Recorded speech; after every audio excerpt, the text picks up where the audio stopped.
Good evening, I'm Regan McCarthy. Former Bloomington Mayor Fernandez has begun his new job with the Obama administration after being sworn in this morning as Assistant U.S. Secretary for Commerce and Economic Development. Fernandez says there are still changes hindering a full economic recovery, but the market is improving.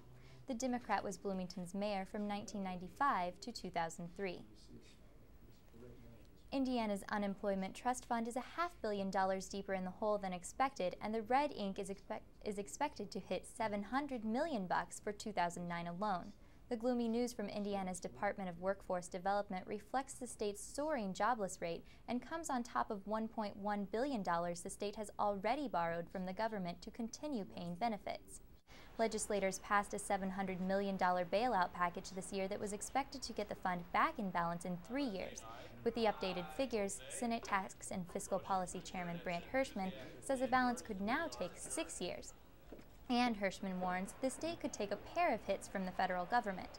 In 2011, the government intends to start charging interest to Indiana and 17 other states who have taken loans to prop up their unemployment trust fund, which Hirschman said could require a second trust fund bailout for the state. Two Purdue scientists are part of a research team creating a rocket fuel made from aluminum and water. The propellant produced on the West Lafayette campus through a partnership with Penn State University, NASA, and the U.S. Air Force is designed to be environmentally friendly. Researchers say the two ingredients may allow the fuel to be made in space. Aluminum has been found on the Moon, in some asteroids, and could exist on Mars. While aluminum dust is highly combustible, when mixed with water it is less volatile, and the consistency makes it easier to handle than liquid. Governor Mitch Daniels is seeking a federal disaster declaration for Marion and 13 other counties drenched by torrential rains last month. August 4th storm soaked up some of Indiana with 10 inches of rain, with winds and a tornado thrown in for good measure.